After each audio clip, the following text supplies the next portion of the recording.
Good evening, everybody. What's up? Big storm here. Huge storm. Be rattling the windows, knocking into the house, about to blow over. So I had to take care of that. So hope everybody's doing all right. All right tonight. Everybody's surviving this. Maybe y'all are in a place where there aren't any storms right now. But if you're in Appalachian like me, yeah, you got big old storms here. So kind of fits because tonight we're covering Robert Frost. Okay, we're gonna be doing man, I'm all out of sorts here, y'all, for real. Tonight we're going to be doing Robert Frost, and we're going to be covering specifically the psychotic Robert Frost. Okay, now listen, I mean this obviously a little bit tongue in cheek. I mean this phrase sort of semi-ironically. You may be a person. Most everybody's familiar with Robert Frost, especially if you're an American. He's kind of the monolithic American poet, or as Peter Griffin calls him in Family Guy, the favorite poet of scumbag New England is everywhere. So I've always been personally unnerved by Robert Frost. He always struck me as eerie, and I always felt sort of uneasy reading his poems. I've read his poems for years, of course. I mean, because, from school and, all the stuff. But most everybody knows Robert Frost. If you don't, that's okay. We're going to introduce you to Robert Frost, the great New England poet. I forgive my bad attempt at a New Hampshire or New England accent here. And you guys, before I get started anymore, why don't you please make sure that you like the stream. Thank you to everybody who always likes the stream and leaves comments. Leave any kind of comment up. Don't remember Sam Hyde. Don't leave a negative comment. Yes, please leave positive comments or just any comment, right? Any kind of suggestion helps me with the algorithm. And also, please see the suggested links in the channel description, in the video description that my homeboys, all my homies, the Kangs, are dropping right now in the chat to support me. I really appreciate it. You guys, it's tough times out there. I know. And I'm smiling, but it really is tough. Okay. And a lot of us, I don't want to say a lot of us, just we, some people, myself included, are barely skating on the edge of existence here in terms of making it. And I mean specifically financially. Okay. So please just think about supporting me if you can.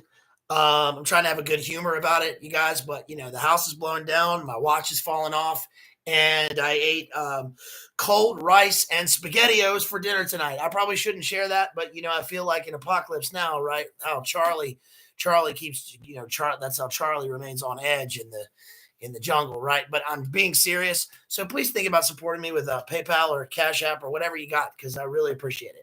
But you know what? Meanwhile, let's move on. I'm gonna quit.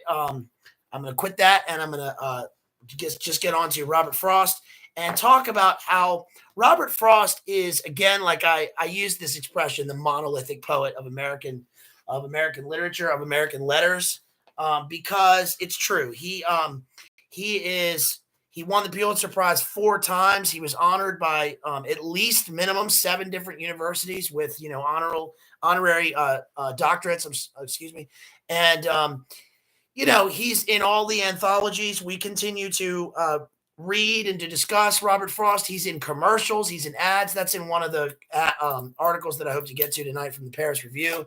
Really great article. Now, the reason we're covering Robert Frost, we've been doing prose recently. We did Frankenstein recently, and then we did Animal Farm. So we're going to go back to prose, but I couldn't help myself, and I couldn't stay away from poetry because, as you know, I love poetry, but I've left I'm so out of sorts. I can't find the book I was just looking for.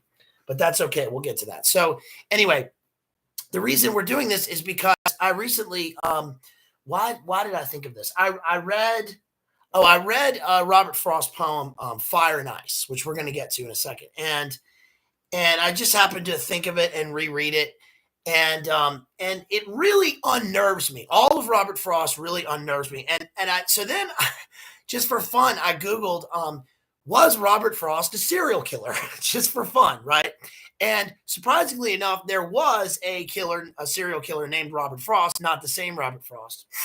But this wouldn't surprise me if it came up that he had some sort of MK Ultra tie, that he was, that he had some sort of psychiatric institutional tie. I know Robert Frost's biography, so before you say anything about he was tied to institutions, yeah, I know that. We're going to get to that in a second.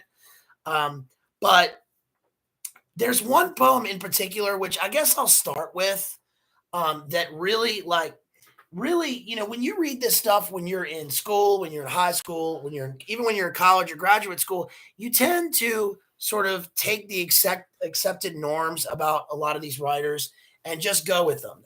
And a lot of times when people think I was talking to somebody today about how academia is so unoriginal, right? You can't have an original thought. Of course, with literature, as with any sort of research, you have to back it up with text. Everybody has an opinion, and many opinions are, simply uneducated or ungrounded. So with literature, we have to back it up in text, right? We have to support our opinions with reason, logic, and fact. And so that's what we're going to do, because my thoughts about this first poem, Acquainted with the Night, are just, the poem is psychotic. And what I mean by that is, I don't mean, if you're a Robert Frost purist or a Robert Frost lover, that's fine. I still want you to feel the way you do about the authors. There's nothing worse than like somebody coming along and going, "Oh, I've got a hot take, that's real edgy on your favorite author. You always thought he was this, but he's actually this." I know that's annoying, especially if they're wrong. Right. But I try to back up everything I say by looking at the text. And so that's what we're going to continue to do. But one of the things that we've often found with our channel here is that a lot of the things that are in media, in the culture, right, they tend to be misread, misremembered, they're forgotten, or they're just not what people think they are. We found that with Animal Farm. We certainly found it with Frankenstein. Go back and watch my Frankenstein analysis. I think we completely found that with Frankenstein. We found that with a lot. We've covered a lot of work. Really. I mean, we've only been here, you guys, for about 2 months, less than 2 months now. And we've covered a lot of work. We've covered a lot of ground. Of course, there's almost an infinite amount of ground still to cover, but we're going to keep going on, right? Tale of Spaghetti and Rice. Based Mom says, Rachel says. Shouts out to Rachel, Based Mom.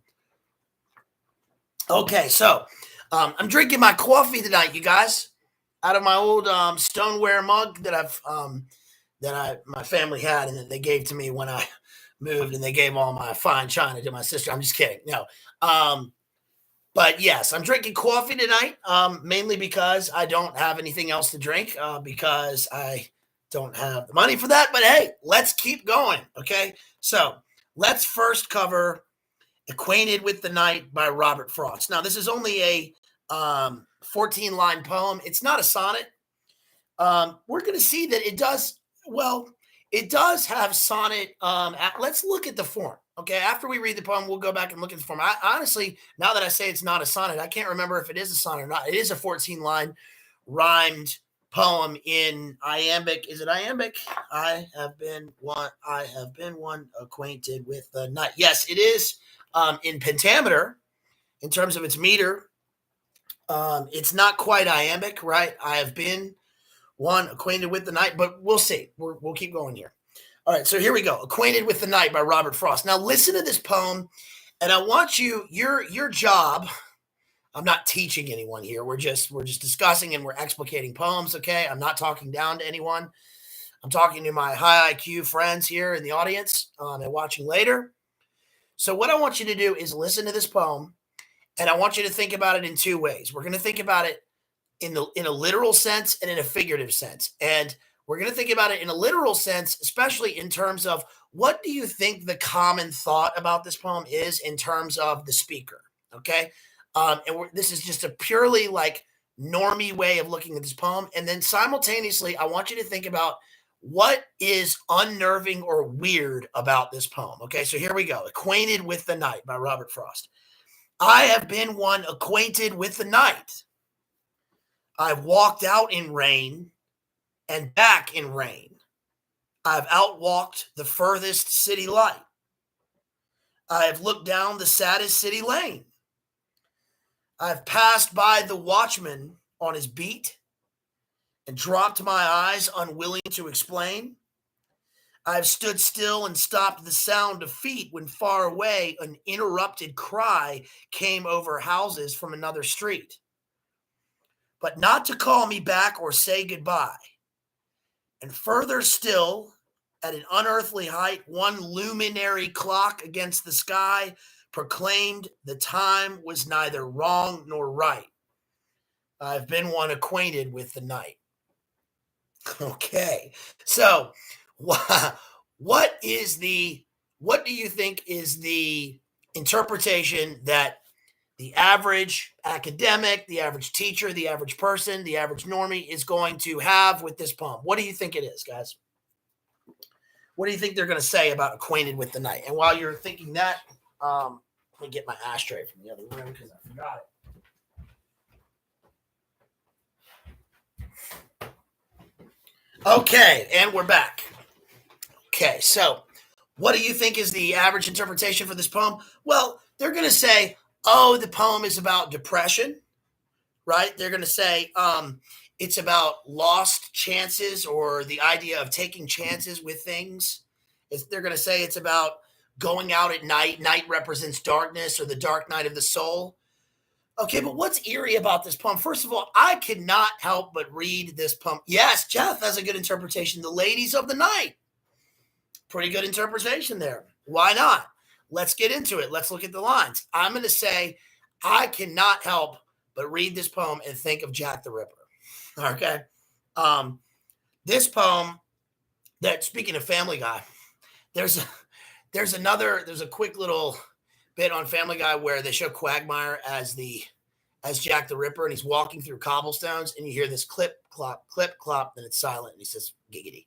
Well, that's satire, right? But that actually makes sense with the poem. I mean, the poem is it. This, to me, the speaker here is a serial killer, a Jack the Ripper character at night. Now, that sounds, the average academic is probably going to say, oh, that's ridiculous, right? Okay, well, let's look at the poem. First of all, it's a 14-line poem. Like we said, it's in pentameter. Okay, night, rain, light, lane, A-B, beat, explain, the sound of feet, cry, straight. So we have kind of an Italian sonnet here, but the purpose is, and of course we have the return at the end of the poem with right and night, where we repeat lines because we are going in a revolution, right? We're starting back where we're ending where we started from. And that, to me, reminds me of like the continuous onward psychosis of the speaker. We also have the adherence to form, to strict form, and we have the musical rhythm, but also almost a metronomic rhythm, like Ezra Pound said not to do with modern poetry. We're going to talk about Ezra Pound in a second when we read this article. But okay, let's look at it. First of all, I have been one acquainted with the night. First of all, acquainted means that, like, we usually talk about that in terms of like friendship, right? So it's like he knows the night like a person. He embraces the night. Also, with the night, right? So he's talking about darkness. Yes, he's talking about night. He's talking about another way of living, a different, maybe a double existence. But he says, I have been one, which indicates like he was in the past, but he's not now. Like he's trying not to be. He says, I have walked out in rain. Synchro, right? Because it's raining right now. I have walked out in rain and back in rain. So again, we get this idea of the revolution, right? He went this way, he went that way, he came back, he ended where he started from. I have outwalked the furthest city light. You remember that scene? I know this is totally off topic, sort of, but that always reminds me, it's important to think of cultural context, right? Do you remember that scene in the original Naked Gun, right? Frank Drebin, where he talks about, there's a scene where like he goes back to his apartment and then he's thinking about the murder that's just taken place, and he's walking and they're just showing his shoes. And it's like he's walking, you see the sidewalk, and he says, and where was she? And what were they going to do next? And where was it going to be?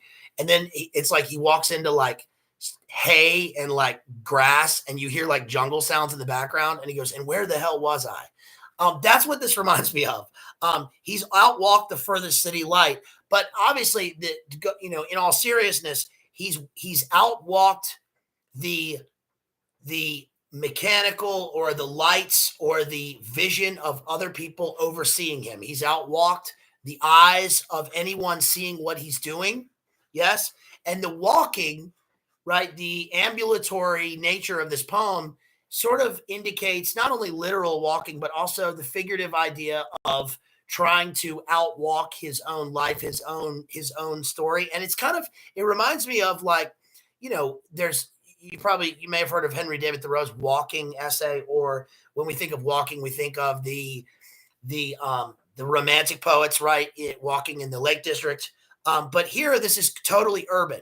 He says in the second stanza, I have looked down the saddest city lane. Now, remember, we talked about in other streams, we've talked about the real estate of verse and how it's different from prose. In prose, when you're writing a novel, you can afford to, especially if you're writing sort of a common novel, you can afford to tell the reader things. You can afford exposition. Not if you want it to be great. You still show instead of tell, but you have much more room to do it. You can sort of splotch words onto the page like Jackson Pollock with a painting. In verse, you can't do that because you only have so much real estate, and every word matters, every syllable matters, and every line matters, especially in terms of Robert Frost adhering to a strict meter and rhythm. So it's interesting that a lot of his lines are so commonplace. They're not, it doesn't seem like they're saying anything new. There's no T.S. Eliot-esque, grandiose language or literary allusions or foreign languages, or there's none of the originality and the beauty of Shakespeare or Rimbaud. This is like the everyday language of just things. And we're going to see when we talk a little bit more what that means with Frost and why that's sort of terrifying. How it's because of the juxtaposition of what we infer from the lines with what the lines are saying. He says, I've looked down the saddest city lane. Now, I can't help but think of Whitechapel. That's mainly, that's like my presupposition. Not really a presupposition because I didn't have it going into Robert Frost. I read this poem a million times before I got this idea, but I can't help now but think, but I can't get away from this. The idea of hearing the noise. The poem is musical and you can hear the sound of him walking, right? The saddest city lane. Also, we get the alliteration, which is like sort of a sinister idea in the poem. He says, I have passed by the watchman on his beat. The beat obviously is a pun because we get the beat of the line. We also get beat because I think of there's some kind of like violence going on in the poem. And the beat is the beat of the watchman who is a cop, right? He says, I've passed by the watchman on his beat and dropped my eyes, unwilling to explain. Well, first of all, no one asked him to explain. We don't know that anybody asked him to explain his movements. So the fact that we can read this guilt into the line. Oh, you had a blip. You good now, BHM? Oh, I shouldn't pay attention to the chat. Are we okay? We still good with audio and camera? Because it is storming heavily outside. So if there's a problem, just put it in chat and hopefully I'll see it. He says, that's the dog down there. It says, let's see. I've passed by the watchman on his beat and dropped my eyes, unwilling to explain. So this again, this is like we see the speaker walking along. There's a cop. He's walking past the lights. We hear the sound of his footsteps. He's alone at night. It's raining. There's a cop on his beat there, and he looks down and avoids the eyes of the cop. He says, unwilling to explain. What does that mean? Okay, let's look at the next stanza. I've stood still and stopped the sound of feet. Okay, the lines here are in jammed, which means that they go on. So I'm going to read the whole third stanza like it's meant to be read. I have stood still and stopped the sound of feet when far away an interrupted cry came over houses from another street. Okay, so he's walking along and he stands still and doesn't move and listens to the stillness of the night when he hears far away an interrupted cry. The cry has been interrupted. It's coming over houses from another street. Now, from another street, well, he's just coming from another street, right? He just came from another street. But not to call me back or say goodbye. Okay, whoa, okay, wait a minute. Fourth stanza, but not to call me back or say goodbye. Now, he did say not to call me back, but by saying not to call me back, we assume that this is kind of a stated negative. So we kind of assume that he is coming from the place where we hear the interrupted cry or say goodbye. And further still, at an unearthly height, one luminary clock against the sky. Luminate confirm, right? We hear the, excuse me, folks. One luminary clock against the sky. The clock is lit up. It's illuminated. Yes. Let's not read too much into this before we look at the text. It's illuminated against the sky. So we assume that time is of the utmost. Time is important, even though it seems like he's done this again and again, and he's walked out into the night.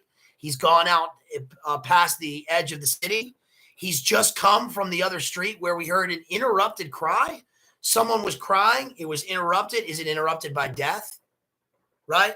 Has he just attacked someone and they're crying and now it's gone? Look, I'm just reading the words in the poem. Okay, call me crazy, but this poem is violent. Last stanza, proclaimed the time was neither wrong nor right. The time was neither wrong nor right. It just is. Now that sounds like the psychotic notion of someone who doesn't believe in any kind of objective right or wrong, right? Everything is permissible to this person. I'm not trying to read too much of it into this, but he says, how does he end it? I've been one acquainted with the night. He goes back to the start, like he's going to do it again. Now, this may seem strange. You may think that I'm reading a lot into this poem, but let's look at Robert Frost. And I just happened to come across this old article. It's from 1974. It's in the archive from the New York Times, right? We're going to read some MSM journalism, a 10-page article on Robert Frost and the terror in Robert Frost. This is pretty based, it seems like, at the start, or at least in terms of our first notion of what this article is about, right? So first of all, let me tell you who Robert Frost was again. Robert Frost was one of the great, in terms of important, poets of the 20th century. He won the Pulitzer Prize 4 times. I think it was at least 4 times. He may have won it more than that, but he was afforded all the top honors. Did he win the Nobel Prize for Literature? I honestly, I'm pretty good with that, and I don't remember if he did. I mean, T.S. Eliot won it. John Steinbeck is another American who won the Nobel Prize for Literature, which is weird. Of course, Eugene O'Neill and Pearl S. Buck, but I'm not sure if Ernest Hemingway won it, but I'm not sure if Robert Frost won the Nobel Prize. He might not have.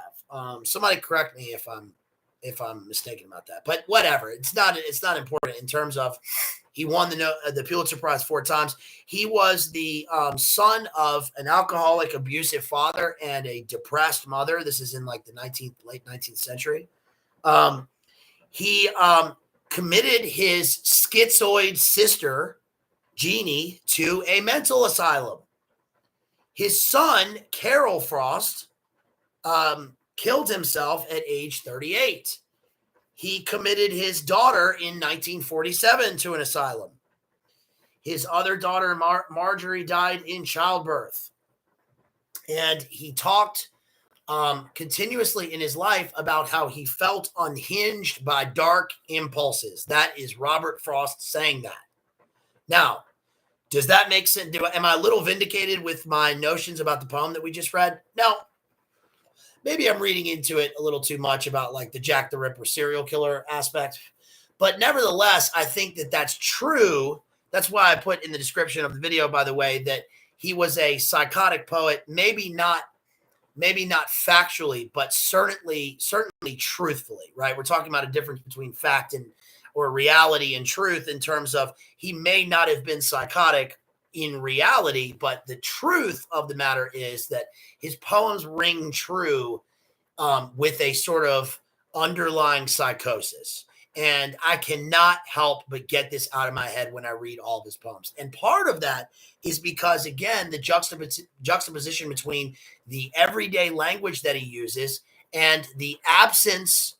There's a big absence in a lot of his poems. It's ellipsis, right? It's like this Hemingwayan idea of ellipsis where the reader can infer the terrible things that are happening without them being told to us because we have intelligence, right?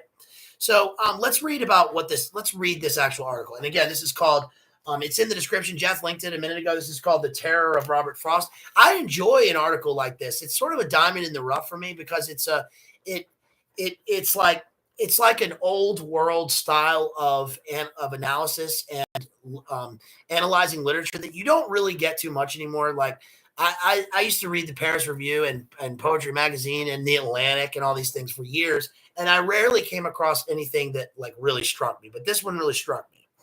So it says, Robert Frost liked secrets. Quote, "Don't trust me too far," he warned. Now in the centennial year of his birth, so this is 1974, it looks as if he has become America's foremost poet, its emblem poet. His picture's on a stamp. His residences are marked. 7 colleges claimed me, he once said. His books and books about him are everywhere, but he still holds his secrets, and presumably we still cannot trust him too far.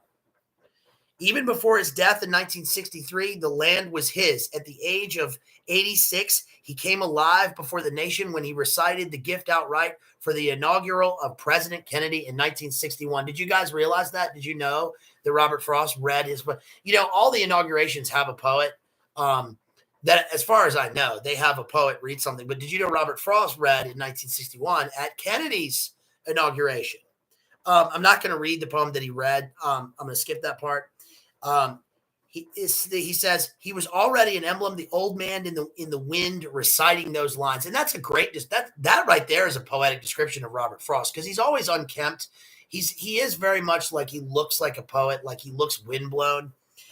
He's sort of the gray man. It says he has spent hours memorizing another poem written for the inaugural, but he could not complete the job in time. He felt ashamed, he said, but he caught the world's attention and he went on citations in Congress, a spectacular talk with Khrushchev in Russia.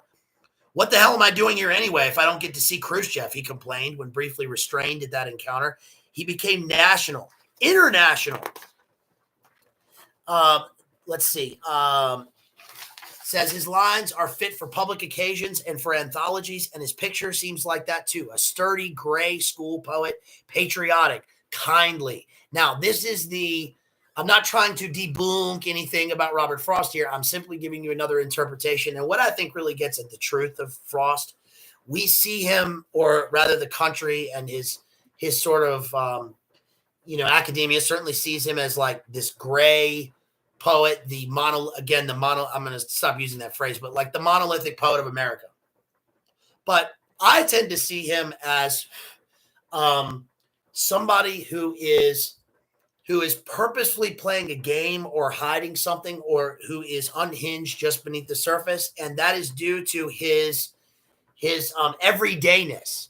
And again, you see his poems, you hear his poems in ads, Super Bowl ads, car commercials. You see his picture on stamps. You hear him read as like the great American poet. And I think that is completely misunderstood. That's misunderstanding Robert Frost. This says, let's see. He sold his farm in New Hampshire for $1,900 and took the money to sustain him and his family to England. With the appearance of A Boy's Will, Frost's literary fortune began to turn for the better. Yet he had helped his career grow up fast.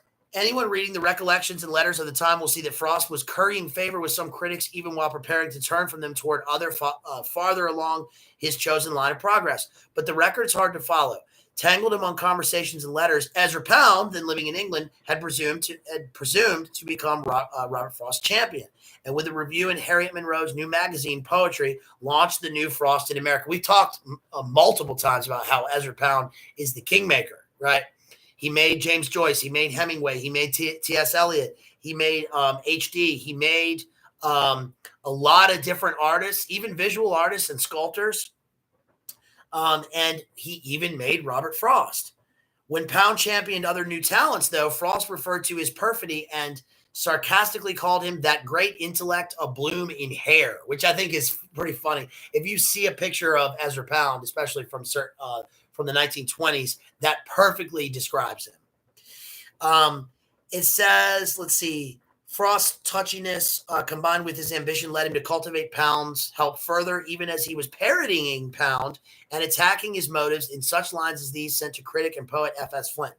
I suspect that in praising me, you are not concerned so much with my desert as with your power, that you praised me too arbitrarily and took credit to yourself in demonstrating that you could thrust anything upon the world. So he turns on Ezra Pound. Now, what's interesting is Robert Frost moves to England before the Lost Generation moves there, right, because of the war, and to France and to continental Europe, and then he returns to America when they're all going there. So he sort of reverses streams, right? And this plays a part in his work life for the rest of his life, because he went against the grain. Now that's weird because we usually think of Frost. We think of Frost as being the establishment poet, and he really is now, but he really was going against the grain in a number of ways.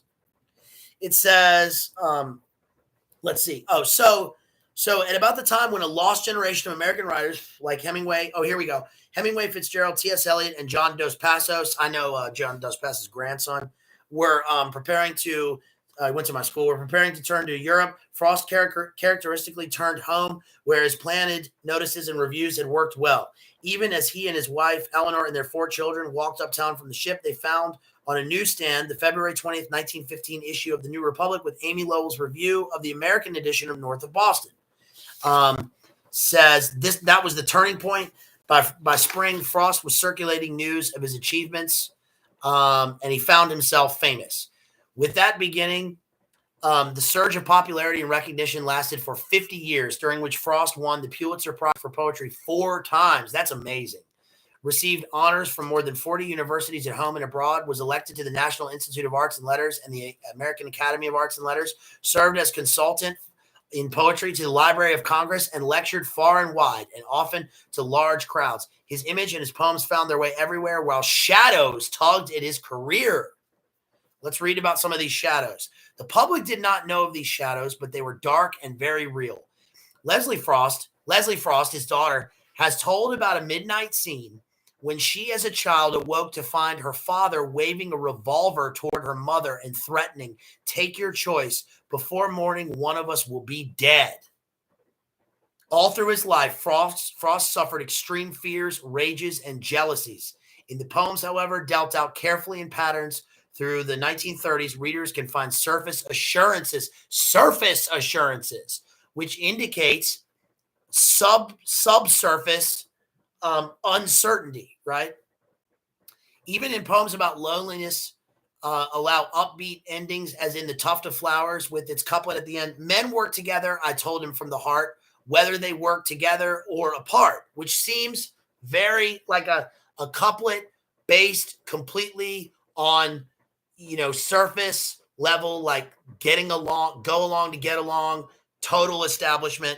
But let's read this. But lurking in the easy rhymes are strange surfacings. Even in the milder poems, and now and then in ambush, are poems like Out, Out, a matter-of-fact recital in Mountain Interval about a buzzsaw rattling in the farmyard, the sister coming to announce supper, and then, here's the poem. Here's an excerpt from the poem. At the word, the saw, as if to prove saws knew what supper meant, leaped out at the boy's hand, or seemed to leap.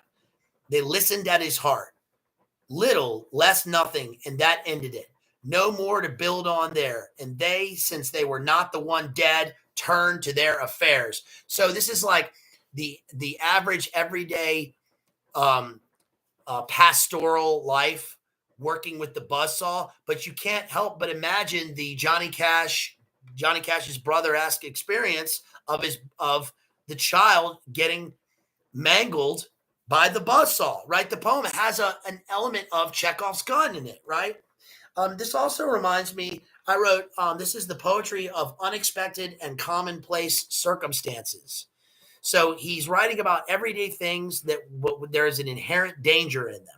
This also reminds me of lines in Eliot in The Wasteland, which I'm going to come back to, by the way, parts 3 through 5, and in Proof Rock, where it's like you get the women in the room, the women come and go talking to Michelangelo, right? And you get some sort of everyday occurrence, the domesticity happening in the house, but there is an underlying anxiety, an existential anxiety occurring with the speaker, right? It says, usually the poems are much less drastic, but the bland voice quietly carrying readers across chasms cannot prevent terrible glimpses. And that I can't help but think of across the chasm.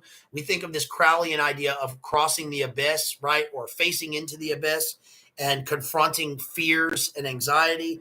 These poems often veil and at the same time hint at elements too abrupt, too full of hurt for direct presentation. It says Frost, at one point, he was rejected by his early love in high school, whom he later married, and she died of heart disease later. But Frost made a suicidal journey, never fully explained, to North Carolina's Dismal Swamp, the Great Dismal Swamp. Go to the Great Dismal Swamp if you've never been there. Come on, Appalachian. In the fall of 1894, for 3 weeks, he wandered, often in hunger and cold, his feelings exactly reflecting the miserable environment.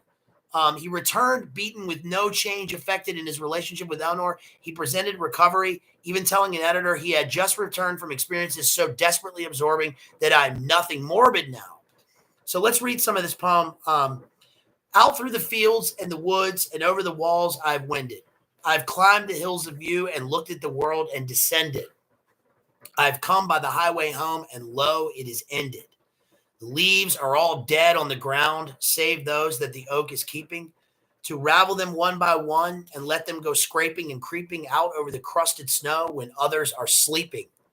And the dead leaves lie huddled and still, no longer blown hither and thither. The last lawn astir is gone. The flowers of the witch hazel wither. The heart is still aching to seek, but the feet question whither. Ah, when to the heart of man was it ever less than a treason to go with the drift of things, to yield with a race to reason and bow and accept the end of a love or a season? Damn, dude. He's fucking dark, man. Excuse my language, folks. We're doing a high IQ academic stream here. I don't mean to cuss, but still, I'm sorry, but I can't help it, right? You get, again, the commonplace expression for the dark anxiety of confronting one's absolute obliteration. I think of this as obliteration. It's like, Frost, when poets talk about suicide, it's often in terms of obliteration, where they are talking about not existing. Now, obviously, we are not going to get anything positive in terms of a worldview from Robert Frost. And again, that's one of the great contrasts with his reputation and how people see him. They think of him as this great, like, American poet who's positive and, I took the road less traveled by, and that's made all the difference. But we're going to see even that poem is completely misleading, right? And people think of him as like this go get him American spirit, go west, young man mentality. But in reality, it's more of a no. There's nothing in Robert Frost that describes meaning. It all sort of comes down to this sort of choice between meaningless choices, where you're taking meaningless choices, and no matter what, he ends up in an existential abyss. And then if he gets past it, he just keeps going. So there's certainly nothing positive. There's nothing. I've always thought of Robert Frost as an anti-Christian poet. He seems to me, I don't know if he seems demonic per se, but he seems to be, there's no salvation within his poems. And I'm going to read you a quote in a second that will vindicate what I just said about that. Such a poem exemplified Frost's work. The difficulties in his life are woven and muted and at the same time shown in relief. Tangibles mentioned are local, apparent, and common. We just said that. Nothing overtly foreign, symbolist, no bows toward tradition, nothing to link the fashion of T.S. Eliot or Ezra Pound, nothing of the dandy, nothing difficult.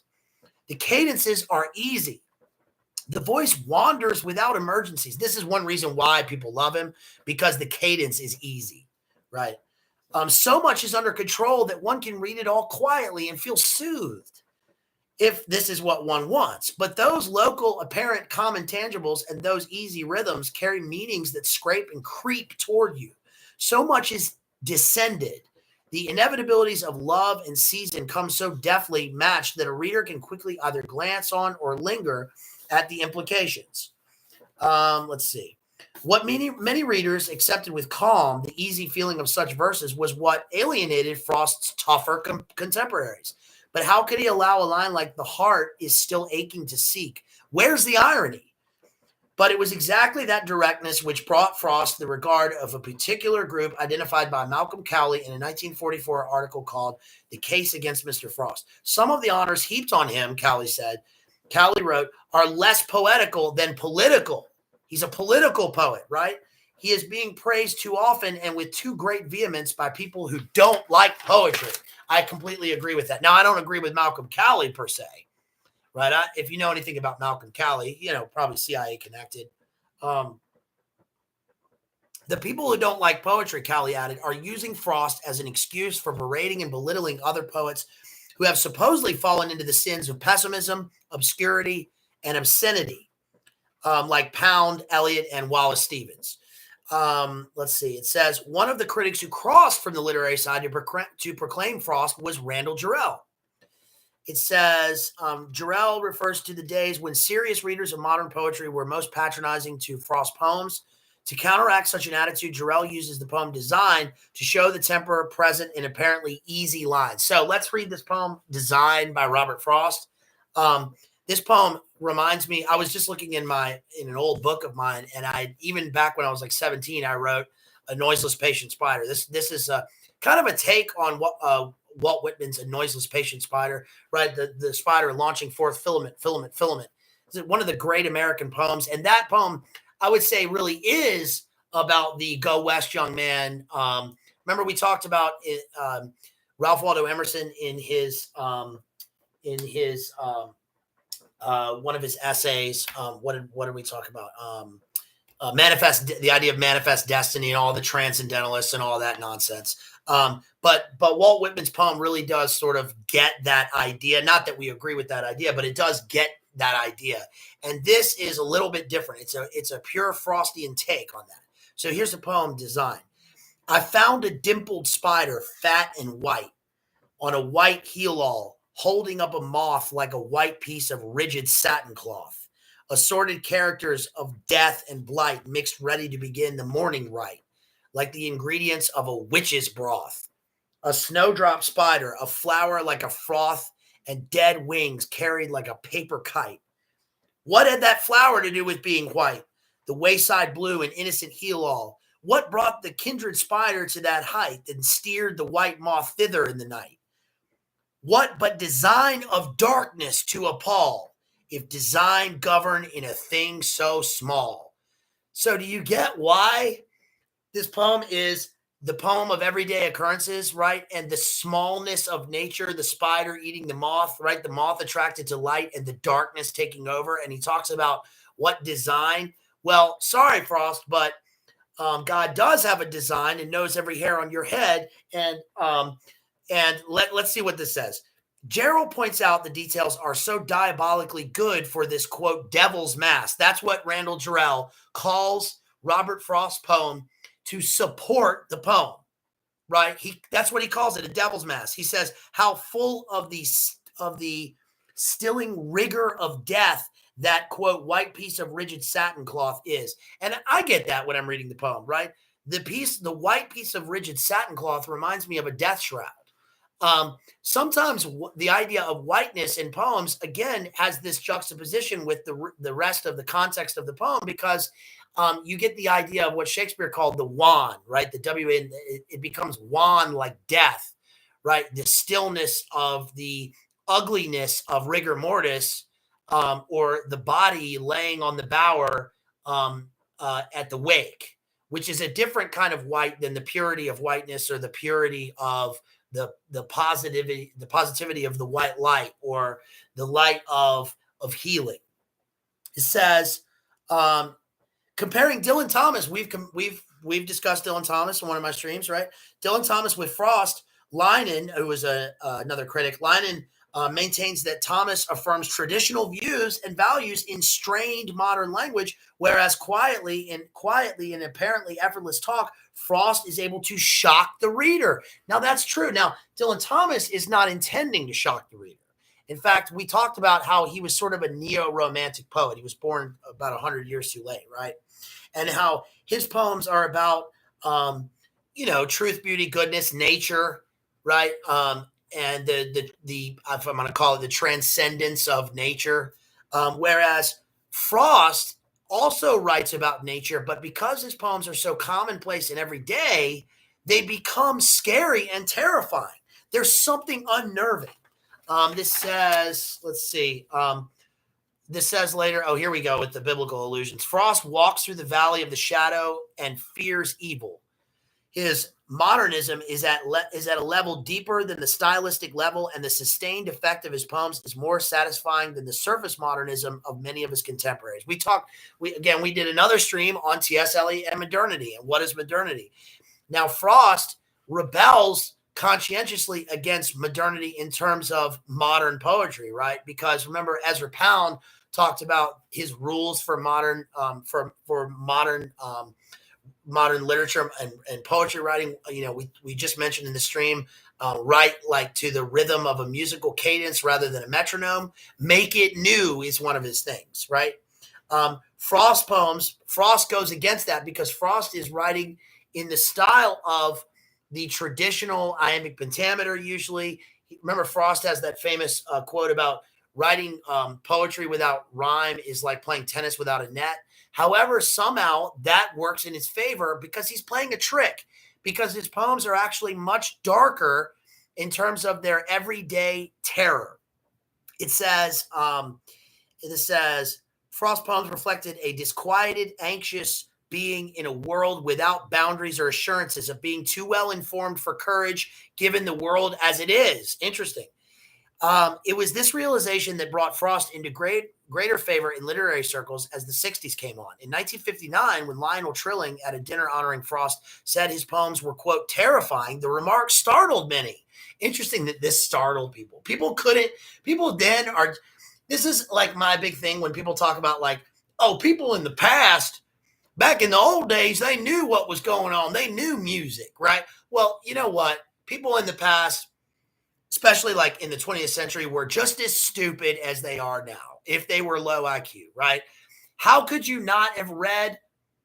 And I'm not criticizing people who think this now. I'm criticizing the idea that it would shock people to think that Robert Frost had this unnerving quality to it. I don't understand how people couldn't get this. I've always felt this with Robert Frost. For one thing, his vision is not sustained, reassuring vision for the young. He seems as frightened as Pascal by the awful silence of those infinite spaces.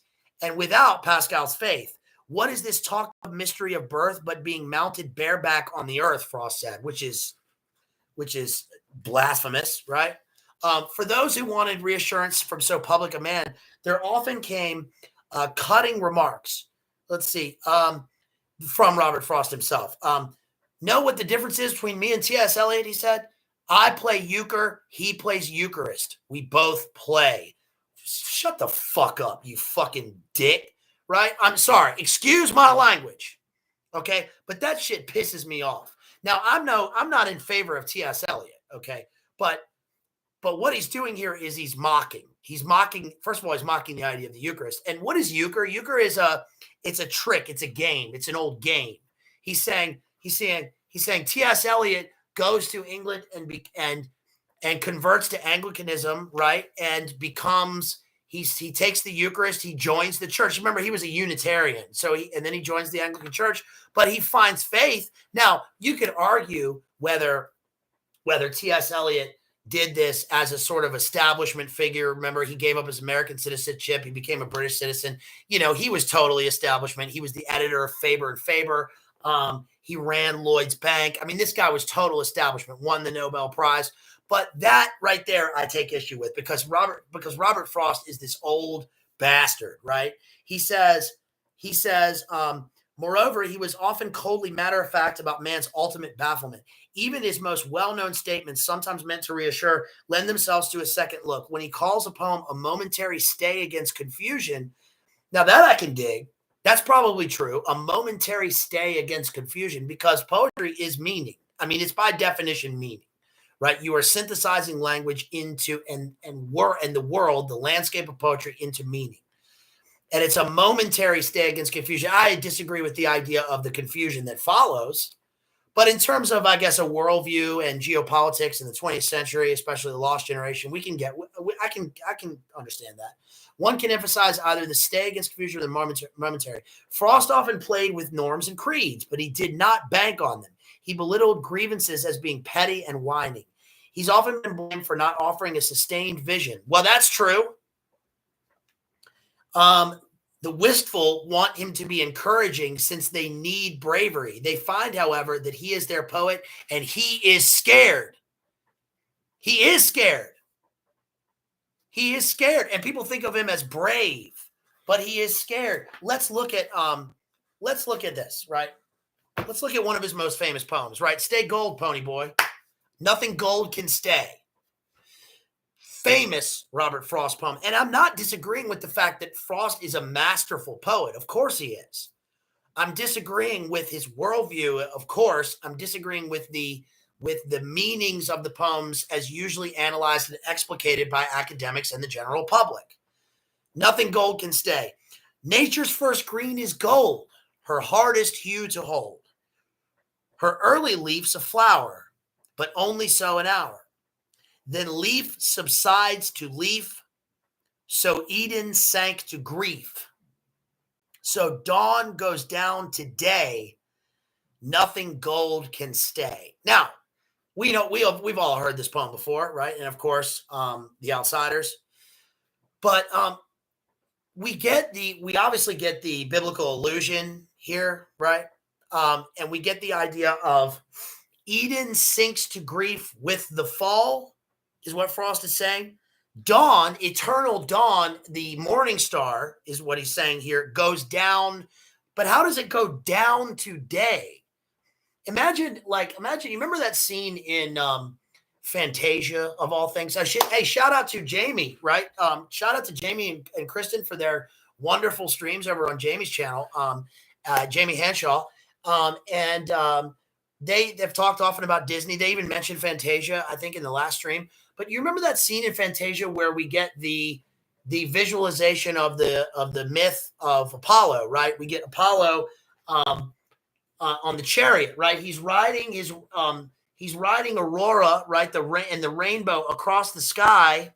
Yes, and he brings day. He brings the sun. He's the sun, and he brings the sun with him up to its zenith, and then he goes down. But he doesn't go down to day. He goes down to night. So what does he mean by this? Well, again, we get this confusing sort of paradox. So dawn goes down to day. Nothing gold can stay. Nothing gold. Again, we get the juxtaposition between colors in this, green and gold, sort of being synonymous with one another. And we obviously get the idea that spring, I briefly sort of talked about Dylan Thomas's The Force That Through the Green Fuse Drives the Flower. We get the idea that spring, right, and the changing course of seasons in nature, and we get the idea that the bloom and the blossom, the green, the young youth cannot remain, right? And that's a golden era. It's a golden age. Youth is a shining gold in life. Yes, but gold also is synonymous with fall itself, with autumn, right? We get the autumn leaves, autumn colors. We get gold. So nature's first green is gold. So is he also saying here somehow that nature's birth is death? Now that kind of makes sense in terms of looking at the idea of Eden sinks to grief, right? We get expulsion from Eden, and we get Adam and Eve, and we get humanity, right? Because we get death, but we also get life, and then we get the changing seasons. But there's something unnerving and sinister about this poem, isn't there? Then leaf subsides to leaf, and leaf and grief rhyme. Yes, that obviously they rhyme. What I mean here is that they rhyme, so there's a unity in those two words, the leaf and grief. And the leaf, right? The leaf is both the falling leaf of death, but also the leaf of like the blossom and the bloom of life. So I get it. Obviously we get it. He's talking about life and death being intertwined in terms of their overall cycle, but there's something unnerving about it. What is he saying here, right? Let's see. Let's look at.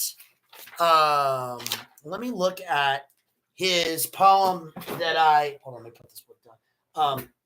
The poem that my little thumbnail in the stream is shown for, and that's Fire and Ice. Now, Fire and Ice, you may not have heard of this poem, but that's where what's his face, the bearded nerd. Nothing wrong with a beard, but what's his face, George R.R. Martin, that pervert. I assume that guy's a pervert. The guy who wrote Game of Thrones. If you like Game of Thrones, great, brilliant. I actually, well, whatever. But it's called A Song of Fire and Ice, and the title is obviously from this Robert Frost poem. It's a very brief, succinct poem. It's called Fire and Ice. Actually, when I hear the title of this poem, I think of the Drake song Fire and Desire. Shout out if you like Drake. I love, that's my favorite. That's one of my favorite songs. It's my all-time favorite Drake song. I like the Drake singing songs, by the way. And if you don't like Drake, that's fine too. But I recommend you listen to some sexy R&B Drake songs, especially Fire and Desire. Listen to the lyrics of that song.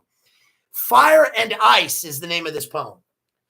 Some say the world will end in fire. Some say in ice. From what I've tasted of desire, I hold with those who favor fire. But if it had to perish twice, I think I know enough of hate to say that for destruction, ice is also great and would suffice. Okay, so again, we get this is how many lines is that? 9 lines.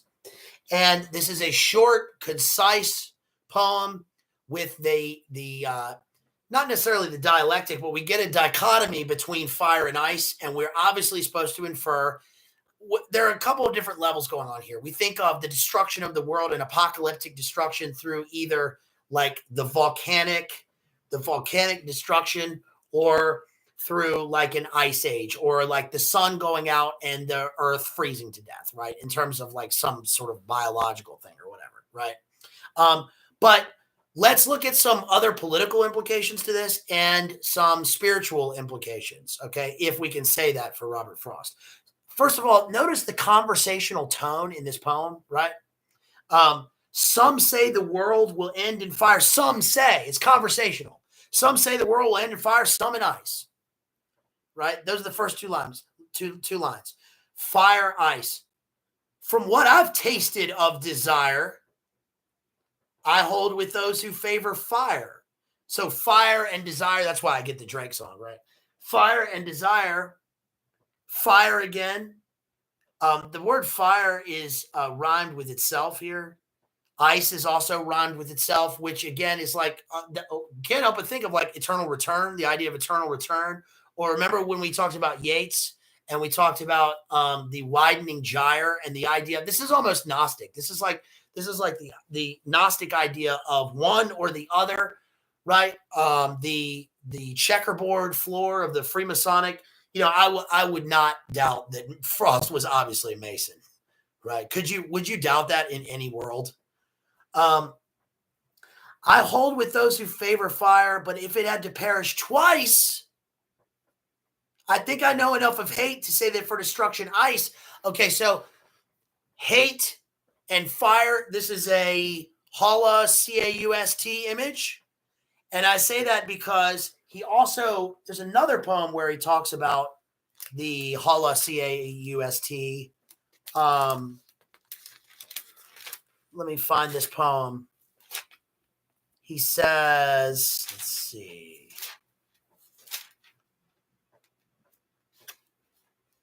Where's this other poem? Hold on. It's in this other book. Look at this old Norton anthology that I have right here. This is so old, by the way, that this was published at a time when they were trying to. Sometimes they'll update the canon and put interesting things in there, but this actually has Lucy in the Sky with Diamonds, and it says by John Lennon and Paul McCartney. They put like some Beatles songs in this anthology to try and appeal to the young people to make it cool. And actually it worked because I got this when I was 16 and I was like, whoa, far out, man, even though I'm not a boomer. Let's see. This is the poem. Here we go. Most people don't know about this poem. This is called U.S. 1946 King's X. 4-line poem.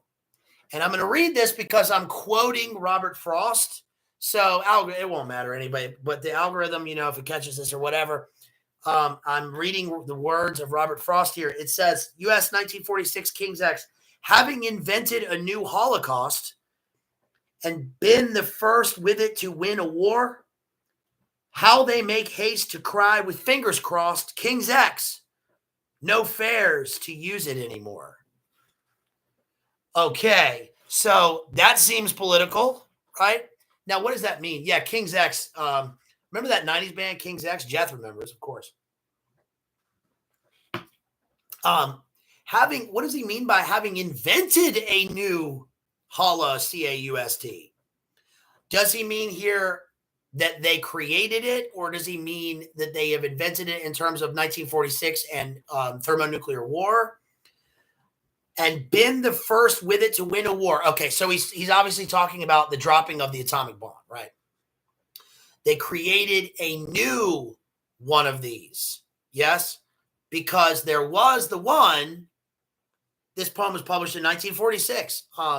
Pretty amazing that he's actually writing this in 1946. Seems politically. They asked this guy to be the poet at JFK's inauguration, right? Seems a little spicy here. What is he criticizing? Well, having invented a new one of these, right, which is the dropping of the 2 atomic bombs at Hiroshima and Nagasaki and incinerating people in a half a second and turning their shadows into permanent photographic negatives on the sidewalk, and been the first with it to win a war, how they make haste to cry with fingers crossed, King's X, no fares to use it anymore. This is still relevant, though, isn't it? This is verbal irony here, right? What is he criticizing? He's criticizing the same thing. He's criticizing the idea that we say Iran can't have uranium or nuclear power plants because they may use it when the powers that be are the ones that have used it. Yes? I think actually PUTIN was criticizing that recently. All right, my second to last cigarette here, guys. Man. Yes, please support me, you guys. I really appreciate your support. Everybody who supported me so far. Please see the links in the channel description, in the video description, and that my homeboys, TGF, Jeff, all my wonderful mods and friends have dropped so far. Please don't hesitate to support me in any way you can. I really, really do appreciate it. And look here, I'm not trying to beg here, folks. But I am trying to tell you, I'm going to do the content regardless because I like this and I like hanging out with you guys. Thank you if you're watching this. I really appreciate you. But, of course, I could use the support. So thank you. Let's see. I want to look at, there's the Walt Whitman poem, Noiseless Patient Spider. Here we go. Yes, here we go. Let's read this poem, Provide by Robert Frost, because this has specific esoteric elements. Then I'll get back to the article, and then we'll try and tie it all up. And we still have to read what do we still have to read? We still have to read, let's see, we did Nature's First Greens. Oh, we still have to read Stopping by Woods on a Snowy Evening, which is like the culmination of the Frostian the Frostian irony that I sort of read into him. Okay, so we'll do that one last. So provide. The witch that came, the withered hag, to wash the steps with pail and rag, was once the beauty Abishag. The picture pride of Hollywood, too many fall from great and good for you to doubt the likelihood. Die early and avoid the fate, or if predestined to die late, make up your mind to die in state. Make the whole stock exchange your own. If need be, occupy a throne where nobody can call you crone. Some have relied on what they knew, others on simply being simply true. What worked for them might work for you. No memory of having starred atones for later disregard or keeps the end from being hard. Better to go down dignified with bought-in friendship at your side than none at all. Provide. Now, I'm not going to read on into whether Robert Frost provided for his own ancestry, which we know there was something going on there, right? There was obvious mental illness, but there was something going on. But yeah, this is a reference to 1 Kings. Abishag is brought to David, remember, and she washes the steps. So look, again, we get the idea of, yes, Rat Splatigan, David, yes. We get the, he's saying, what's up to David? Oh, well, Synchro, yes, what's up to David and to Rat Splatigan? Yes, but that was a reference to David. Now, look, we're getting the idea of esoteric Hollywood. Shout out to our buddy JD, right? The witch. I think of the witch he's talking about here as Marinka Abramovic, right? Yes, vampire. You have noticed the vampire. I have come to work for Gil Bates with the vampire. And Hollywood, right? The picture pride of Hollywood. Too many fall from great and good for you to doubt the likelihood that they will fall, right? But again, we get this idea of the dichotomy between not only obviously between physical beauty, celebrity, and eventual fall, but we also get the juxtaposition between a speaker who is using biblical allusions and who has obviously in a lot of these poems, every poem has its own speaker, right? And I'm not going to conflate Robert Frost, the man, the poet, with the speaker in the poems. That's been our rule since the beginning. But I will say that it's interesting and it's annoying when, like in the last stream, with Frankenstein, one of the last streams where we talked about how the scientists are always using metaphysical terminology and the language of metaphysics to talk about empirical data, right? They contradict themselves all the time. And Robert Frost does this. Now, this is also the language that couches him in terms of the establishment, where the normie reads this and goes, oh, what a great guy. What a great poet. He's talking about the road less traveled, right? And I've known all, and that has made all the difference. But let's go back to this essay and see what this says about the road less traveled. This says, we talked about Ezra Pound, and you don't need to be new or inventive. This cites some of Frost's biting comments on, for instance, beat poetry. He says, I've only read Ginsberg's Howl. I have it here somewhere. It's not very good, just a pouring out. Anyone can do it. And not anyone can do it, but I do tend to agree with him there in terms of a pouring out, right? I get what he means by that. Now, when he criticizes William Carlos Williams and Marianne Moore, he says, I don't know. It's disorganized poetry, and I think poems need form. Do they get published? Jackass. Fuck you, Robert Frost. Excuse my language, folks. But William Carlos Williams is a supreme craftsman with his poems, okay? And whether you like William Carlos Williams or you dislike him, you can't say that he's not a craftsman, that he's not a wordsmith, just like Robert Frost is. Now, he's not using the old Victorian traditional modes of poetry and rhyme, right?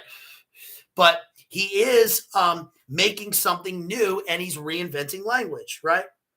It says Robert Frost was a sensibilist, a being who felt a great darkness in the world and a great need for inner and outer defenses. He said, I expect to have to go to depths below depths in thinking before I catch myself. And I can say what I want to be while I last. Toward the end, he had gone deep, not just from bereavements, wife, child, friend, and not just from unusual blows like the insanity of Jeannie and the suicide of his son Carol, but from ancient guilts and jealousies that tangled in his consuming drive for success. Moving on to Robert Frost's thoughts about, I'm going to skip a couple paragraphs and talk about his own thoughts about the craft of poetry. He also championed radical language theories, most of which were linked to his low opinion of traditional educational methods. Frost was a teacher, and he's a pretty interesting teacher to read about. And one of the things he did was, Kristen says, painful to watch as a nicotine addict. Yeah, I do tend to. I lit the cigarette and then I talk the whole time. That's a good point. Yeah. Okay, I'm trying to get this last bit in, Kristen. Okay. There we go. Now I got one left. I'm gonna save that one. Okay. Just for you. So listen. One of the things he did was his students would come in. He disagreed with the idea of grades at all. He thought that they were stupid. I agree with him in a lot of ways. But one thing he would do is his students would come in and he had never met them before, and he would give them a grade on the first day. And then he would say, oh, okay, now your job for the rest of the time is to convince me in argumentation that you deserve that grade or better, which is pretty interesting. That's kind of like he has no use for the trappings of academia. And I can, that's kind of funny to me. He says, one of his most persistent and intriguing ideas was about the sense of a sentence influences the sound so much that fixed schemes of analyzing verse are very inadequate. I don't like this guy's got typos in this article. I'm sure they fixed it by now, but he's got typos. And never use, if you're a writer, by the way, I'm not going to offer you advice. I hate advice, but I will say I never use the word very. It's a qualifier and it's unnecessary. You never need to use the word very. If something is sunny, it's sunny. You don't need to say it's very sunny. It adds nothing to what you're writing. It's already sunny. You can use a synonym, and I don't condone like using a thesaurus. I think that's kind of weak. Use something evocative, but don't say it's very sunny. That's meaningless.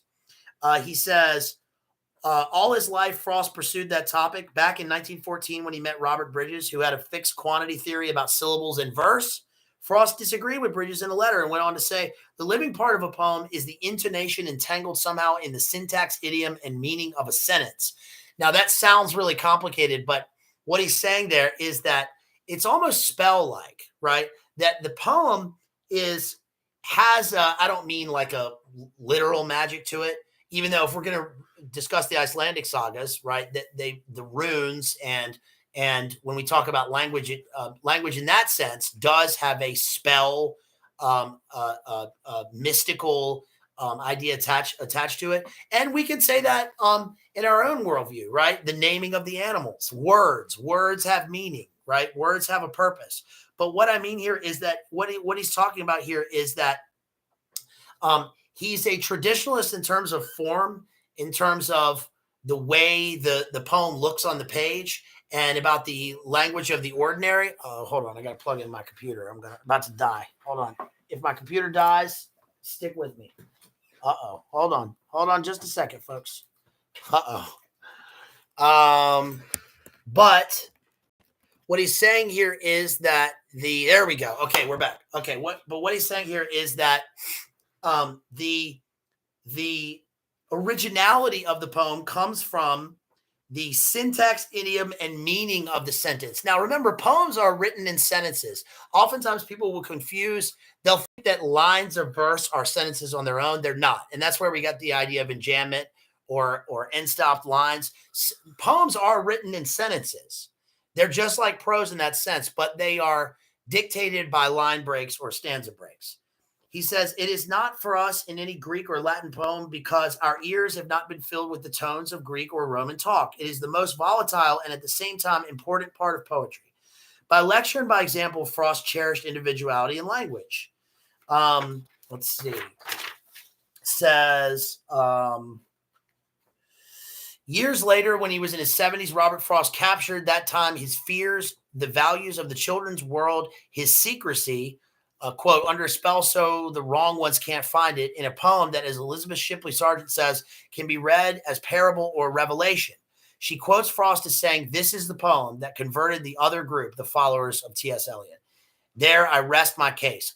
One thing Frost would do is, when T.S. Eliot, we've talked about how when T.S. Eliot was asked by critics what his poems meant, he would often just read the lines of the poem, which I admire, because what he's saying is, listen, dum-dum, the poem means exactly what it says. I'm not here to explicate the poem for you. That's your job. He would just read the lines. They say exactly what they mean. What Frost would do is he would try to explain it, and then they would go, but what does that mean? And he would say, look, I don't know. I'm just a farmer. I'm just a farmer from New Hampshire. So let's read some of this poem. Back out of all this now, too much of us, back in a time made simple by the loss of detail, burned, dissolved, and broken off, like graveyard marble sculpture in the weather. There is a house that is no more a house upon a farm that is no more a farm, and in a town that is no more a town, the road there. If you'll let a guide direct you who only has at heart you're getting lost, may seem as if it should have been a quarry. Great monolithic knees, the former town long since gave up pretense of keeping covered. And there's a story in a book about it. Besides the wear of iron wagon wheels, the ledges show lines ruled southeast, northwest. The chisel work of an enormous glacier that braced his feet against the Arctic pole. You must not mind a certain coolness from him, still said to haunt this side of Panther Mountain. Now that sounds like prose. Right? It reads like prose. That was 2 sentences. Okay, that was, I don't know how many lines that was. That was 2 sentences. And it reads, it's actually written in, again, pentameter. Back out of all this now, too much of us. It's written in iambic pentameter. It sticks to the form. And yet the idiom and the syntax indicates or reflects this idea of not only, yes, the beauty of language, but the meaning of the poem. He's getting at, and he's in this particular poem, he's talking about, the context of the poem is he's talking about the origins of the place and how it is mythical, how it is almost larger than life. Also, it strikes me that glacier and the Arctic pole are things that we've talked about a lot recently, especially in the Frankenstein stream. Remember that Frankenstein is the monster. Frankenstein goes up to the zenith of the world, right, to the Arctic climes, and crosses this glacier. And that, again, reminds me of the Dantean Ninth Circle. He says at the end of the poem, I stole the goblet from the children's playhouse. Here are your waters in your watering place. Drink and be whole again beyond confusion. Now, again, that seems like the language of the everyday. Drink and be whole again beyond confusion. But it's the confusion part. It's the confusion part that adds the anxiety to the line. As a man and a poet, he is not who we thought he was. Yet what that means is not clear in this centennial year of his birth, 1974. Since some of his values, patriotism and simplicity among them, seem like anachronisms in the America of 1974, he is gone. Only that is clear. Our simple, rugged poet is gone. And perhaps the simple, rugged things for which he stood have also vanished forever. Now, I don't really like that conclusion, but I think what it's really indicating is they're not gone forever because he's gone. They're gone forever because even he knew that they were gone in the first place, right?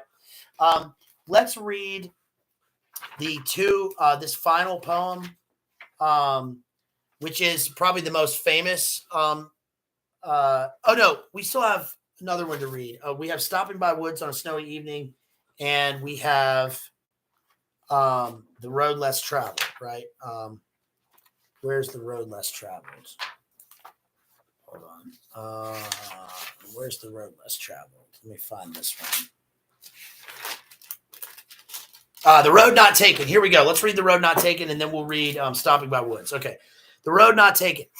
Two roads diverged in the yellow wood, and sorry I could not travel both and be one traveler. Long I stood and looked down one as far as I could to where it bent in the undergrowth. Then took the other as just as fair, and having perhaps the better claim, because it was grassy and wanted wear. Though as for that, the passing there had warned them really about the same. And both that morning equally lay in leaves no step had trodden black. Oh, I kept the first for another day, yet knowing how way leads on to way, I doubted if I should ever come back. I shall be telling this with a sigh somewhere ages and ages hence.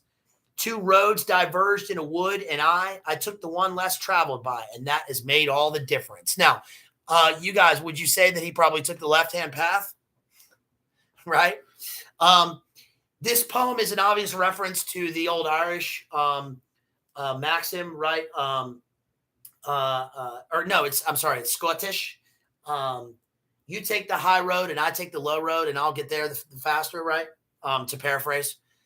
But notice that people cite this poem because they often talk about, oh, I'm going to take the road less traveled. I'm going to do the thing that, I'm going to take the off the beaten path. I'm going to do the things that nobody's done before. But notice that, first of all, he hasn't done it, because he says, I shall be telling this with a sigh. Also, he's telling it with a sigh. He's not telling it. He's not going to be telling it with a sense of ecstasy or jouissance, right? Instead, he's going to be telling it with a sigh, which is indicative of a sort of a melancholy. Notice also that the two roads diverged in the yellow wood, and he looked down as far as he could to where it bent in the undergrowth, and he took the other just as fair. The two roads are the same. There's no bravery. There's no brave choice in this. He's simply taking one path that is the same as the other. So what we get here is we get the idea. We get what we can read into this poem is that most people will read this poem and say this is brave and iconic, and they're going to take the road less traveled. But guess what? What he's saying is it doesn't matter which road I take. They're going to be the same. They're exactly the same. And in the end, he's going to sigh and he's going to say, oh, I took the one less traveled by, and that's made all the difference. But what difference has it made for him? Because he hasn't even taken the road yet. There's just something uneasy in these poems. There's something weird, right? There's this weird game he's playing. And that goes back to the quote that he said about T.S. Eliot, right? T.S. Eliot plays the Eucharist. He plays the euchre. He plays a game. It's a trick for him. It's almost a mental illness. It's, in a way, it's psychotic. I think that it's the way that he uses language to me is psychotic. And I that sounds again like hyperbole, and I sort of mean it tongue in cheek, but that's the way that I read into these poems. Let's read "Stopping by Woods on a Snowy Evening," because this is his other really famous poem, and this is used a lot of times at funerals. But I have a different reading for this poem. In fact, when the event happened, I remember, was it a newscaster? I wasn't alive. I mean, I remember from the media. There was a newscaster, I think, who read this poem and he recited it on air. It wasn't Walter Cronkite. It was somebody else. And he choked up and he couldn't get through the rest of the poem. But come on, man. Let's read this poem. Stopping by woods on a snowy evening. Whose woods these are, I think I know. His house is in the village, though. He will not see me stopping here to watch his woods fill up with snow. My little horse must think it queer to stop without a farmhouse near, between the woods and frozen lake, the darkest evening of the year. He gives his harness bells a shake to ask if there's some mistake. The only other sound's the sweep of easy wind and downy flake. The woods are lovely, dark and deep, but I've promises to keep. And miles to go before I sleep. And miles to go before I sleep. Now, you can understand why people think that this is a metaphor for death, right? Or even for doing one's duty before one dies. I have miles to go before I sleep. I think of this poem in that sense, kind of like, this sounds weird, but like Smokey and the Bandit. And I think of like Burt Reynolds. Burt Reynolds doesn't drive the truck in that movie, but I think of like, You're driving truck, double clutching down the highway, and you got miles to go before you sleep. You got miles to go before you sleep. Now, but like in all seriousness, though, this poem is eerie, right? Because what's he doing here? Whose woods these are, I think I know. First of all, the syntax is inverted in this line, right? Um, it's reordered, and that gives us a sense of confusion or a convoluted mind. It's obviously the syntax is reordered to fit the rhyme scheme, but it's also the syntax is the reordering of an inverted syntax because we're at a loss. The speaker is at a loss, or maybe his worldview is loss and confusion, and he intends on doing something else. I think I know. His house is in the village, though. Oh, so you're going to stop by this place in the woods and, by this guy's land, but he has a house in the village and you know where it is, but you're going to stop anyway. And what are you doing? He will not see me stopping here to watch his woods fill up with snow. Now, yes, this could be like, oh, the guy's riding a nice little sleigh like Heidi's granddad, right? And he's looking at the snow. But the bells, to me, are an allusion to Meditation 17, right, with John Donne. Therefore, ask not for whom the bell tolls, it tolls for thee. Or like Poe, Edgar Allan Poe. We've done Poe, right? The bells, bells, bells, bells, bells. And this is or this is like the bells of, when I think of bells, this I probably am going stretching this, but I think of, you remember at the end of that movie, The Witch, 2016, The Witch, right, where Black Phillip, she conjures Black Phillip, and Lucifer literally arrives in the movie and asks her to write thy name in the book, right? She writes her name in the Black Book of Death, and you hear the bells on his shoes. Now that goes back obviously to, you hear the sounds of the bells with certain demons. Remember Paimon, or sometimes music is associated with Lucifer, and I know I'm stretching here a little bit, but not really, because the poem is clearly about death. The night is a metaphor for death, and he's obviously, the woods are lovely, dark, and deep, but I have promises to keep. Well, who's he fulfilling his promises to, right? My little horse, he says, my little horse must think it queer, right, to stop without a farmhouse near, between the woods and the frozen lake. The frozen lake, again, is the idea of the glacier, of this glacial life that's been iced over, a future that he sees as dark and cold. He's also confronting himself in the quiet abyss of night. He gives his harness bells a shake to ask if there's some mistake. If there's some mistake, now we don't have things being fixed here. Instead, we have a mistake happening. Yes. The only other sound, Frost deals a lot with sound. And that's why one of the things I said at the beginning was I looked up whether Frost was a serial killer, just on a lark, as a joke. But for real, he gives me serial killer vibes in his poems. This is like the guy's driving and there's stillness. Serial killers are obsessed with sound. Remember, we talked about Ted Bundy and and what he went through. But yeah, he stops in this snowy evening. He's talking about death and promises to keep. The woods are dark and deep, like he's going to bury a body, right? The woods are lovely, dark, and deep, and there's nobody there. It's just him. He's in solitude, confronting himself in the abyss of night. So that's about all I got, you guys. I'm going to end it there. I did link another article, which is from the Paris Review, which is from, I think, 2008, about no, not 2008. I think it's 2000, maybe 2014. Yeah, it's 2014 from Paris Review. And I didn't read the article. I'm not gonna go through it because it'll sort of take, for one, it'll take up a bunch of time. But two, because I incorporated a lot of the ideas that I got from that article in my explication of Robert Frost. So go check out that article if you're interested in that. Yes, TGF says never consider this to be a murder poem, but it makes sense. Yeah, a lot of his poems are murder poems. They're psychotic poems. It always seems like he's burying a body, right? Or he's talking about death, or genocide, right? Or he's alone, or he's escaping in the quietness of night from a home invasion or some sort of, dark criminal act that he's just done.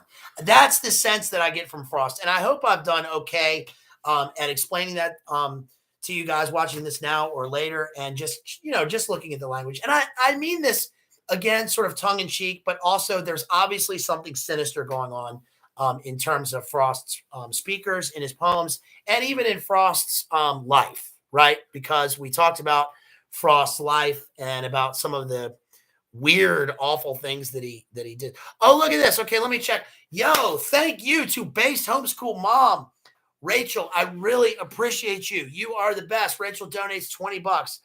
She said donation to the Spaghetti and Rice Fund. Thank you. I really appreciate you. You are the queen, and I really appreciate you and love you. Thank you so much. I couldn't do it without you.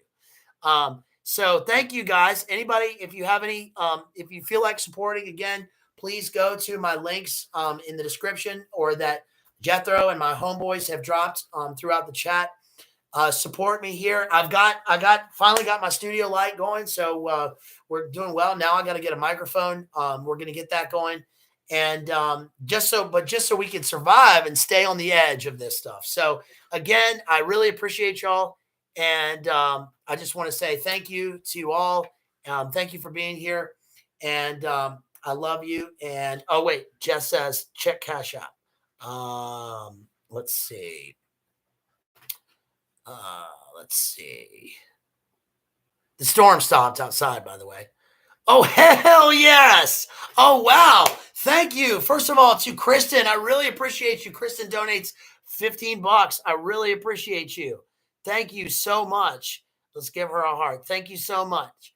Kristen, yes. And everybody check out Kristen's channel at Jay's Whiteboard. She's got awesome content, like really, really good content. Jay's been covering her a lot. And she's got, the DARPA dust and the smart dust and a bunch of stuff that she re-uploads. So we always have fun with Jay's Whiteboard.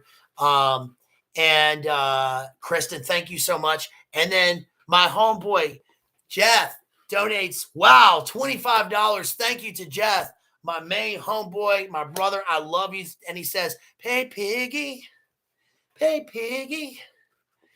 Thank you, Jeff. Pay piggy, he says. Thank you. So my singing of the song sounds like so, I don't know, melancholy is the word, but it's totally different from JD's original song, Pay Piggy, right? His is like hard R&B. Mine's like I'm singing soft, right? So again, thank you guys. I really appreciate you. I love you. And let's see. Let me check one more time. Yeah, and if you're watching this later, you guys, please make sure that you like the stream and that you share this. Tell your friends and family about it. Tell your IRL friends and your internet friends. Hopefully, we'll get up to 200 subs soon. I can't believe we've gotten this far. I mean, that's really amazing, and I'm so thankful to everybody. And I'm having fun doing what I love to do. And hopefully, this is good content for you guys. It's something different, right? I think it's a niche. Just talking about literature. And of course, I love doing it. So again, thank y'all. I really appreciate you. I love you. And I will see you maybe tomorrow. I don't know. We'll see what we get up to next. Probably another prose work. So yes. And Jethro dropped the link for Kristen's channel. So awesome. Thank you to all my homies in the chat, all my homeboys, all my Kangs and Quains out there. I really, really appreciate you. And I love you. Peace out as usual. Peace, y'all. Thanks.